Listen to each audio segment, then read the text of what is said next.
आज हम बात करने जा रहे हैं एक ऐसे टॉपिक पर जो लगभग हर परिवार में कभी ना कभी होता ही है। पैतृक संपत्ति में अपना हिस्सा अपने नाम पर कैसे करवाएं। यानी कि अगर आपके दादा परदादा की ज़मीन जायदाद है और आप चाहते हैं कि उसमें आपका हिस्सा आपके नाम पर दर्ज हो जाए तो क्या करना होगा, चलिए आसान भाषा में समझते हैं। सबसे पहले आपको यह समझना होगा कि पैतृक संपत्ति क्या होती है। तो पैतृक संपत्ति आपको बता दूं, पैतृक संपत्ति वो होती है जो आपके 4 पीढ़ियों से चली आ रही हो, जैसे दादा परदादा परदादा के पिता तक। अगर संपत्ति किसी ने अपने मेहनत से खरीदी है तो वे स्व अर्जित संपत्ति कहलाती है, पैतृक नहीं। तो सबसे पहले ये समझ लीजिए कि आपकी जायदाद पैतृक है या स्व अर्जित, तभी आगे का कदम आपको बढ़ाना होगा। अब बात करते हैं कि आपका हिस्सा कितना होगा।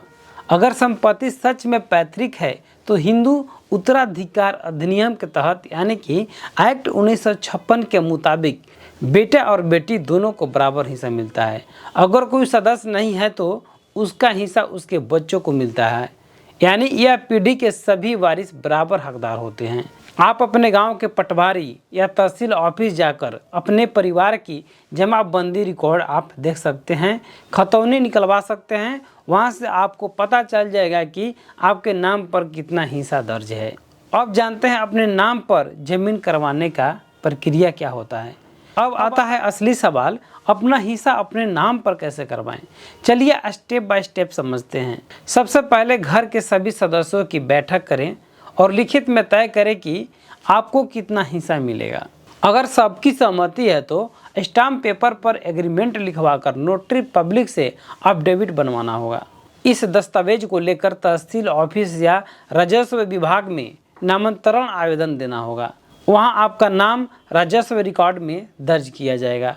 अगर आपकी सहमति नहीं है तो दीवानी न्यायालय यानी कि सिविल कोर्ट में पटिशन सूट दायर करनी होगी, यानी संपत्ति के बंटवारे के लिए कोर्ट में आदेश लेना होगा। अब बात करते हैं जरूरी डॉक्यूमेंट की। दोस्तों, डॉक्यूमेंट नहीं है तो कुछ आज के समय में होने वाला नहीं है। ज़मीन की कॉपी लेना होगा, जैसे कि खसरा, खतौनी, जमाबंदी, इसमें से आप ले जा सकते हैं। फैमिली ट्री यानी कि वंशावली आपको अपने पास रखना होगा। इसके साथ साथ आधार कार्ड, पैन कार्ड आपको आपके पास होना चाहिए। सहमति पत्र अगर सबका एग्रीमेंट है तो, यानी कि मान के चलिए एक घर में 4 भाई हैं या दादा पिता 2 भाई हैं और एक ही में सभी संपत्ति है तो आपको सबका सहमति लेना होगा। कोई ऑर्डर या विवाद नहीं होना चाहिए, उसके लिए आपको एक कागज़ भी बनाना पड़ेगा। एक बात का चेतावनी आपको दे देता हूँ, किसी भी संपत्ति का मामला संभाल कर आपको रखना होगा। कई बार फर्जीवाड़ा या झूठे दस्तावेज बना दिए जाते हैं, इसलिए हमेशा ज़रूरी कानूनी सलाह यानी कि लॉयर के पास यानी कि एडवोकेट के पास लेकर ही प्रक्रिया शुरू करें। अगर आप गांव से हैं तो लेखपाल और तहसीलदार से पूरी जानकारी आपको ले लेना चाहिए।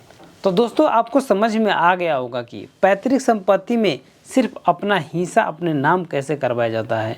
अगर वीडियो उपयोगी लगा हो तो लाइक करें, शेयर करें और चैनल को सब्सक्राइब जरूर करें। धन्यवाद।